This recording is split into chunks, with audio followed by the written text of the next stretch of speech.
Hello दोस्तों, welcome to SRF Satyam R foundation में आप सभी का हार्दिक स्वागत है। मैं हूं आपका प्यारा दोस्त सत्यम सिंह। आइए हम लोग क्लास 10th मैथमेटिक्स में चैप्टर 5 अरिथमेटिक प्रोग्रेशन के एक्सरसाइज 5.2 में आ चुके हैं। ठीक है, तो इसके पहले कि हम लोग एक्सरसाइज 5.2 स्टार्ट करें, हम लोग कुछ फार्मूला के बारे में जान लेते हैं। तो हम लोगों ने अभी तक जो अरिथमेटिक प्रोग्रेशन का फार्मूला देखा, तो उसमें दो तीन बातें हम लोगों ने देखा। तो अरिथमेटिक प्रोग्रेशन का जो फार्मूला है वो क्या था यहाँ पे कि ए ये पहला टर्म है, ठीक है, ए प्लस डी दूसरा टर्म हो गया, ए प्लस 2d ये तीसरा टर्म हो गया, और इसी तरीके से ए प्लस 3d ये फोर्थ टर्म हो गया, और इसी तरीके से आगे बढ़ते चले जाएंगे। ठीक है, नेक्स्ट नंबर पे हम लोगों ने nth टर्म का फार्मूला देखा कि अगर हमें इसी तरीके से आगे बढ़ना है तो nth टर्म का फार्मूला क्या होगा। तो nth टर्म का फार्मूला यहाँ पे निकल के आया था कि a प्लस यानी कि an ऐसे करके an equal to a plus n minus 1 और यहाँ पे d। तो बात वही है, a1 a2 a3 a4 जो भी आप निकालेंगे तो anth टर्म के लिए यानी nth टर्म के लिए और nth टर्म के लिए जो फार्मूला है वो a plus n minus 1 d होगा। ठीक है, तो इसी फार्मूला पर आपका एक्सरसाइज 5.2 है, और एक्सरसाइज 5.1 इस फार्मूला पे था तो ये हम लोग लगा चुके हैं। अब हम लोग लगाएंगे एक्सरसाइज 5.2। तो चलिए नेक्स्ट हेडिंग के रूप में हम लोग देख लेते हैं एक्सरसाइज 5.2 का पहला क्वेश्चन। ठीक है,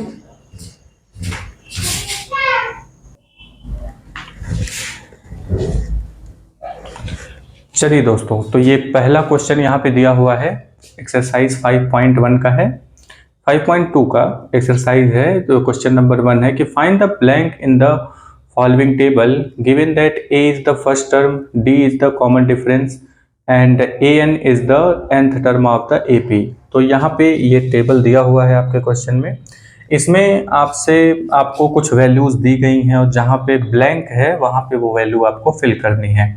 जैसे फर्स्ट नंबर में an की वैल्यू फाइंड करनी है, सेकंड नंबर में d की वैल्यू फाइंड करनी है। तो सबसे पहले हम यहाँ पे लिखेंगे सॉल्यूशन।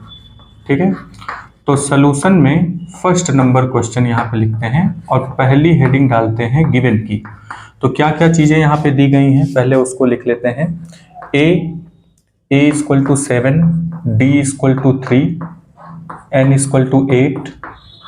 ठीक है, ये इतना दिया है। और अगली हेडिंग लिखेंगे टू फाइंड। तो टू फाइंड में हमें an की वैल्यू फाइंड करनी है।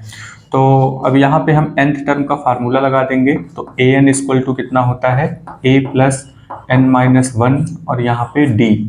ठीक है, तो जो गिवन है उसमें से वैल्यूज उठा करके यहाँ पे रख देंगे। तो an की वैल्यू ही निकालनी थी हमें। a की वैल्यू कितनी आई है, a की वैल्यू यहाँ पे 7 है, प्लस n की वैल्यू कितनी है, n की वैल्यू 8 है, 8 माइनस 1 इंटू डी की वैल्यू यहाँ पे 3 है। तो ये हो गया 7 प्लस 8 माइनस 1 करेंगे तो कितना हो जाएगा 7 इंटू 3, ये इतने की जगह 7 हो गया, इंटू 3 था यहाँ पे, इज इक्वल टू फिर यहाँ पे 7 प्लस 7 3 जा कितना हो जाएगा 21। ठीक है, और 7 और 21 ऐड कर देंगे तो कितना हो जाएगा 28, यानी an की वैल्यू कितनी आ जाएगी 28। यहाँ पे कितना हो जाएगा 28। ठीक है, तो ये सॉल्व हो गया यहाँ पे। अब आते हैं सेकंड नंबर पे। सेकंड नंबर क्वेश्चन पे आते हैं। सेकंड नंबर में दिया है, सेकंड नंबर के क्वेश्चन में क्या क्या चीज़ें इसमें दी गई हैं। ठीक है, तो सबसे पहले हम गिवन का फार्मूला लिख लेते हैं, यानी गिवन में जो चीज़ें हैं। तो यहाँ पे a की वैल्यू है जो कि -18 है। ठीक है, d की वैल्यू नहीं दिया है, तो टू फाइंड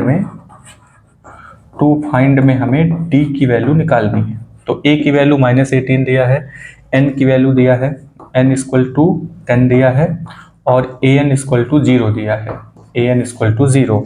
ठीक है, फिर से हम an का फार्मूला यहाँ पे लगाएंगे, an equal to a plus n minus 1, यहाँ पे हो जाएगा d। ठीक है, तो an की वैल्यू कितनी दी गई है 0, 0 इक्वल टू a की वैल्यू कितनी है यहाँ पे -18, प्लस n की वैल्यू कितनी है, n की वैल्यू यहाँ पे 10 है, तो ये 10 हो गया -1 और इंटू डी की वैल्यू ही हमें निकालनी है। ठीक है, अब इसको सॉल्व कर लेते हैं। ये -18 इधर आ जाएगा तो ये +18 हो जाएगा। 10 में से 1 निकल जाएगा तो ये 9 हो जाएगा, 9D हो गया। तो 18, अब ये 9 जो है क्योंकि यहाँ मल्टीप्लिकेशन में था तो 9 इधर आएगा तो डिवीजन में हो जाएगा, is equal to D is equal to 9 2 18 होता है। तो डी की वैल्यू कितनी आ गई यहाँ पे 2। तो डी की वैल्यू कितनी है 2। ठीक है, तो ये आपका दूसरा क्वेश्चन लग गया। अब इसमें आते हैं तीसरे नंबर पे, थर्ड नंबर के क्वेश्चन पे। थर्ड नंबर में क्या क्या चीज़ें हमें मालूम है क्या नहीं मालूम है, सबसे पहले हम गिवन करके लिख लेते हैं। तो गिवन में क्या जानकारी हमें है यहाँ पे, तो ए की वैल्यू हमें नहीं पता है तो ए की वैल्यू ही, तो यहाँ पे टू फाइंड वाले हेडिंग में टू फाइंड वाले हेडिंग में हम यहाँ पे ए की वैल्यू क्वेश्चन मार्क के साथ लिख देंगे। ठीक है, तो गिवन में डी की वैल्यू कितना है, डी की वैल्यू है यहाँ पे -3, डी की वैल्यू -3 दिया है और एन की वैल्यू 18 दिया है, एन की वैल्यू 18 दे रखा है और ए एन की वैल्यू -5 दिया है, ए एन इक्वल टू -5। ये इतना दिया हुआ है तो हम nth टर्म का फार्मूला यहाँ पर लगाते हैं। ए एन इक्वल टू कितना हो जाएगा, a n equal to a plus n-1 और यहाँ पे हो जाएगा d। तो ए एन की वैल्यू -5 है तो -5 लिख देंगे, a की वैल्यू नहीं पता है, n की वैल्यू पता है 18 है, -1 इंटू डी की वैल्यू भी पता है आपको -3 है। ठीक है, तो यहाँ पे -5 is equal to a plus 18 में से 1 निकाल देंगे तो 17 हो जाएगा, 17 इंटू -3 हो जाएगा तो -5 इज इक्वल टू a। अब यहाँ प्लस माइनस माइनस हो जाएगा और 17 3 जा 51 होता है तो 51 लिख देंगे यहाँ पे। अब ये जो -51 है इसको इधर लेकर के आएंगे तो -5 इक्वल टू को जब ये पार करेगा इधर आएगा तो ये +51 हो जाएगा इज इक्वल टू ए। तो यहाँ पे -5 + 51, तो 51 में से 5 को हम यहाँ पे माइनस कर देंगे तो कितना हो जाएगा, 51 में से 5 को अगर हम माइनस करें तो यहाँ पे आ जाएगा 46। तो ए की वैल्यू कितनी आ जाएगी 46। ठीक है, जो बड़ा होता है उसी का साइन लगता है, ये ध्यान रखिएगा। तो ये 46 हो गया। ठीक है, तो ये हो गया आपका थर्ड नंबर क्वेश्चन। अब आते हैं फोर्थ नंबर क्वेश्चन में। तो फोर्थ नंबर क्वेश्चन में अगर हम ध्यान से देखें तो फोर्थ नंबर क्वेश्चन में हमें सबसे पहले गिवन और टू फाइंड, ये दो हेडिंग जो है आपको अपनी तरफ से लिख लेना है। तो गिवन में क्या क्या चीज़ें हमें दी गई हैं, तो ए की वैल्यू यहाँ पे है -18.9 दिया हुआ है। ठीक है, और डी की वैल्यू 2.5 दिया हुआ है और एन की वैल्यू नहीं दिया है, एन की वैल्यू यहाँ पे नहीं दिया हुआ है, यानी एन की वैल्यू हमें पता करनी है। तो टू फाइंड वाले में N equal to question mark लगा देंगे। और गिवन में एक और चीज़ दिया हुआ है ए एन की वैल्यू जो कि 3.6 है। ठीक है, तो कुछ इस तरीके से आपने लिख लिया। अब क्योंकि nth वाला फार्मूला चल रहा है तो a n equal to a plus n-1 यहाँ पे कर देंगे डी। ठीक है, तो ए एन की वैल्यू इसमें ढूंढ लीजिए कितना है, 3.5 है इज इक्वल टू ए की वैल्यू कितनी है, यहाँ पे ए की वैल्यू दिया है -18.9 दिया है। ठीक है, प्लस एन की वैल्यू कितनी है, एन की वैल्यू ही तो निकालनी है तो n-1 यहाँ पे हो जाएगा इंटू डी की वैल्यू 2.5 हो गया। ठीक है, इतना ठीक है ना, तो ये सारी चीज़ें हो गई। अब ये जो है ये -18 पॉइंट समथिंग जो है ये इधर आ जाएगा तो कितना निकल करके आता है, तो 3.5, ये माइनस वाला इधर आएगा तो प्लस हो जाएगा, तो plus 18.9 is equal to n-1 into 2.5। ठीक है, ऐसे हो गया। अब यहाँ पे इन दोनों को हम ऐड कर लेते हैं तो कितना हो जाएगा 18.9, पॉइंट के नीचे पॉइंट लिखेंगे, पॉइंट के इधर 5 है इसका, ठीक है, और इधर 3 है लिख देंगे। 9 और 5 को ऐड करेंगे तो कितना हो जाएगा, 9 और 5 को ऐड करेंगे तो यहाँ पे आ जाता है आपका कितना 4 हो जाएगा, 1 बचेगा। और फिर यहाँ पे 8 और 3 को ऐड करेंगे तो 8 3 11 हो जाता है, 11 और 1 12 हो जाएगा, 2 1 बचेगा, 1 1 2 हो जाएगा। ठीक है, ये समझ पाया? तो ये इतना हो जाता है। अब अच्छा, वैसे 3.6 है यहाँ पे an की वैल्यू 3.6 है, 3.5 लिख दिए थे इसलिए ये गड़बड़ा रहा था। ठीक है, 3.6 है तो यहाँ पे 5 आ जाएगा, है ना। 9 और 6 को ऐड करेंगे तो 5 आ जाएगा, डेसिमल के नीचे डेसिमल लगा देंगे। तो इन दोनों को ऐड करने पे जो आया है वो है 22.5, इतना आएगा। फिर ये n-1 यहाँ पे रहेगा इंटू 2.5 हो जाएगा। अब ये जो 2.5 है एक एक करके इधर लेकर के आएंगे और इसको सॉल्व करेंगे, तो 22.5 बाई वो जो मल्टीप्लिकेशन में है वो इधर आ जाएगा, इज इक्वल टू n-1 हो गया। ठीक है, तो अब यहाँ पे ये जो एक नंबर के पहले यानी 1 डिजिट के पहले ये डेसिमल लगा है, एक डिजिट के पहले यहाँ पे डेसिमल लगा है, तो इसको आप कट कर सकते हैं। ठीक है, तो 25 का टेबल अगर हम काउंट करें तो 25 4 जा 100 होता है, 25 8 जा 200 हो जाएगा, 25 9 जा 225 हो जाएगा।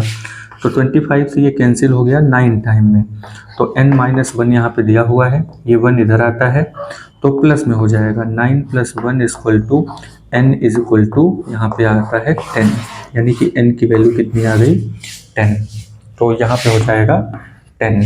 ठीक है, ये इतना हो गया।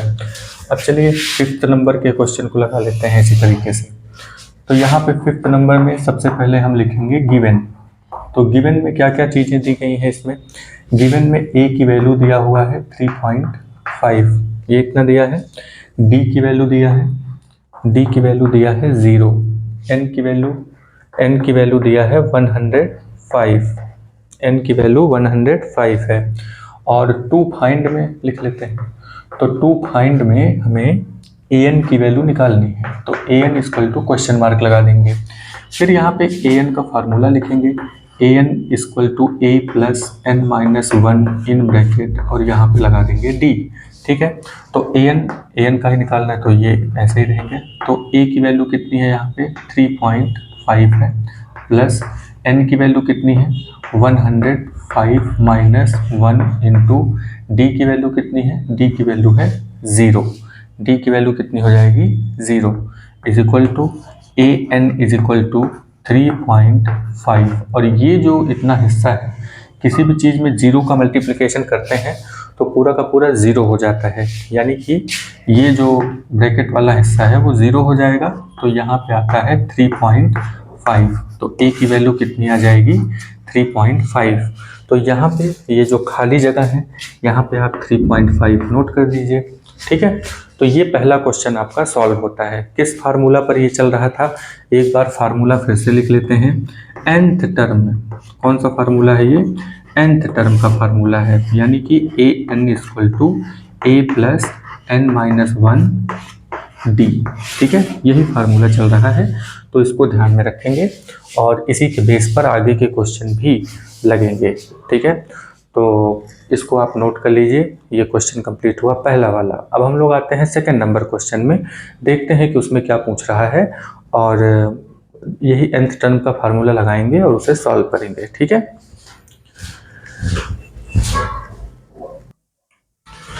चलिए बाबू, सेकंड नंबर क्वेश्चन यहाँ पे दिया है कि choose the correct choice in the following and justify. यहाँ पे एक क्वेश्चन दिया हुआ है और इसमें 4 ऑप्शन दिए हुए हैं। ठीक है, तो 20 नंबर आपके ऑप्शनल आते हैं, ये भी ध्यान रखिए। तो ऑप्शनल टाइप का क्वेश्चन इसमें दिया हुआ है। आपसे पूछा है कि 30th टर्म क्या होगा। ठीक है, तो 30th टर्म पूछा, यानी A30 की वैल्यू आपसे पूछा गया है। ठीक है, तो चलिए यहाँ पे लगाते हैं। तो ये आपका पहले का सलूशन है, सलूशन। तो सबसे पहला जो हेडिंग है हम लोगों का वो है गिवन। तो गिवन में क्या क्या जानकारी है, हमारे पास AP है, तो AP यहाँ पे क्या है 10 है, 7 है, 4 है ना। तो इससे इंफॉर्मेशन क्या निकल के आती है, A की वैल्यू यहाँ पे 10 है, D की वैल्यू कितनी हो जाएगी, ये A1 हो गया, ये A2 हो गया, ये A3 हो गया, तो D की वैल्यू होती है A2 माइनस A1। तो A2 माइनस A1 करेंगे तो यहाँ पे 7 माइनस 10 हो जाएगा, जो कि आंसर आता है -3, यानी D की वैल्यू हमें -3 पता है। ठीक है, तो हमें यहाँ पे 30th टर्म निकालना है। तो 30th टर्म क्या इसमें से कोई हो सकता है? 30th टर्म यहाँ पे निकालना है तो n = 30, ठीक है।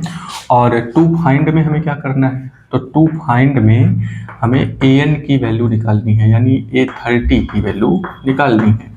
तो फार्मूला यहाँ पे क्या लगाएंगे? फार्मूला वही an = a + n-1 d। Exam में आप ऐसा बिल्कुल मत करिएगा कि तुक्का लगा करके किसी पर भी चले आएंगे, ठीक है। आपको ये पूरा सॉल्व करना पड़ेगा। तो यहाँ पे an की वैल्यू कितनी है? an की वैल्यू ही हमें यहाँ पे मतलब an की जगह पे क्या लिखेंगे? A30 = a की वैल्यू हमें पता है 10 प्लस n की वैल्यू 30 - 1 इंटू d की वैल्यू -3 है। अब इसको सॉल्व करते हैं। 10 प्लस 30 में से 1 निकल जाएगा तो 29 इंटू -3 = 10 प्लस माइनस माइनस होता है, माइनस लिख देंगे। 9 3 जा 27, 7 हो जाएगा और 2 बचेगा। 3 2 जा 6, 6 और 2 8 हो जाएगा, ठीक है। तो ये इतना हुआ और सही है ना। 9 3 जा 27, 7 हो जाएगा, 2 बचेगा। 3 2 जा 6 + 2 8, सही है। चलिए अब यहाँ पे ये प्लस है, ये माइनस है। ये वाला जो जिसके पहले माइनस जब तक नहीं लगा है तब तक तो वो प्लस ही होता है। तो ये प्लस में है, ये माइनस है, तो प्लस माइनस माइनस होता है, यानी कि हम 10 में से 87 को माइनस करेंगे। तो 10 में से 87 माइनस तो होगा नहीं, तो 87 में से 10 माइनस कर देंगे तो यहाँ पे हो जाएगा 77, ठीक है। और जो बड़ा होता है उसी का साइन लगता है।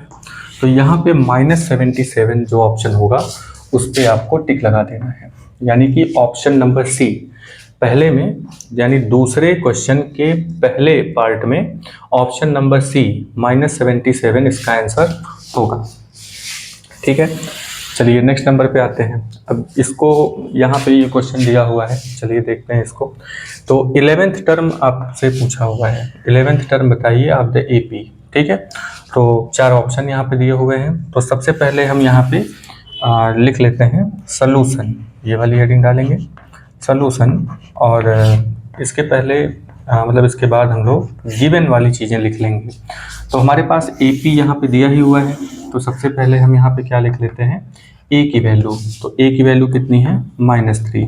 D की वैल्यू कितनी होगी? A2 - A1। तो ये A1 है, ये A2 हो गया, ये A3 हो गया।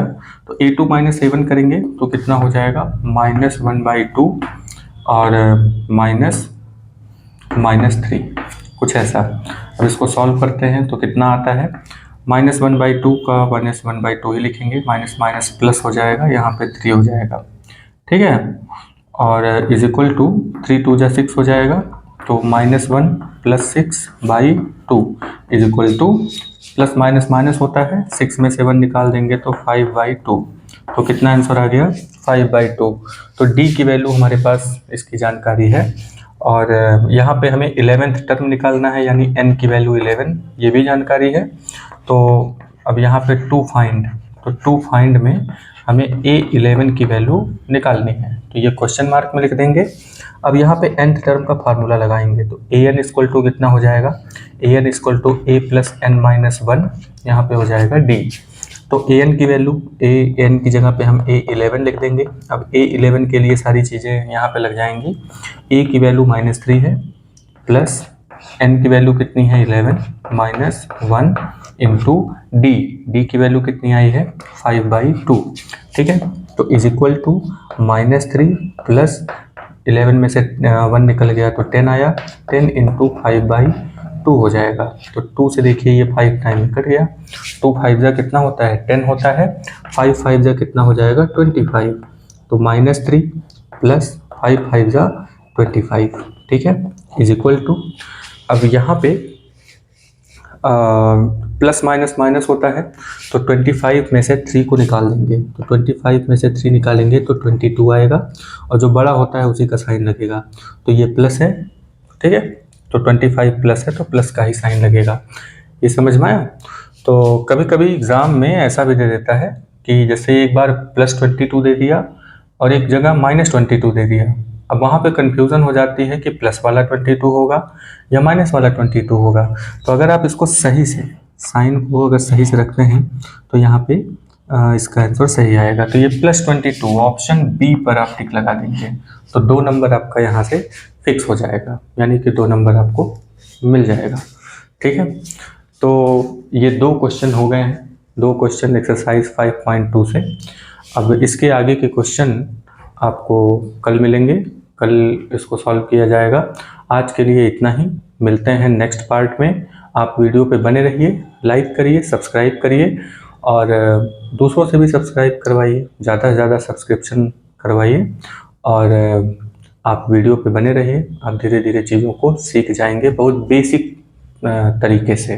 ठीक है, ये नहीं कि बहुत ज़्यादा हाई फाई सारी चीज़ें बताते हैं हम चले जाएं और आपको समझ में कुछ ना आए, तो ये चीज़ नहीं करना है। हम लोगों को बिल्कुल अच्छे से समझ करके, वैसा तो है नहीं कि बस एक ही बार सिर्फ एग्ज़ाम ही देना है बस हो जाएगा। हमें यहाँ पे चीज़ों को आगे के लिए भी प्रिजर्व करके चलना है। जैसे कि जब आगे रीजनिंग वगैरह के क्वेश्चन जब होते हैं, कंपटीशन के जो क्वेश्चन होते हैं, जब आप उसको सॉल्व करें तो कहीं ऐसा ना हो कि कुछ चीज़ें छूट जाएं आपसे। ठीक है, तो जो भी आप पढ़ रहे हैं पूरी ईमानदारी से, पूरी मेहनत से पढ़िए और चीज़ों को पूरा है ना डिटेल में लगाने की कोशिश करिए, क्योंकि कोई शॉर्टकट नहीं है। आप शॉर्टकट के चक्कर में पढ़ेंगे तो बहुत दिक्कत हो जाएगी। तो कोई भी ट्रिक और शॉर्टकट के चक्कर में बिल्कुल मत पढ़िए, पूरा डिटेल में पूरे अच्छे तरीके से सारी चीज़ों को पढ़िए और आप अपना खुद ट्रिक बनाइए, किसी दूसरे के ट्रिक पर मत चलिए बिल्कुल भी। आप अपना पूरा अच्छे से डिटेल में पढ़ेंगे तो आप अपना खुद का ट्रिक भी बना सकते हैं। ठीक है, तो चलिए मिलते हैं नेक्स्ट वीडियो में, तब तक के लिए जय हिंद।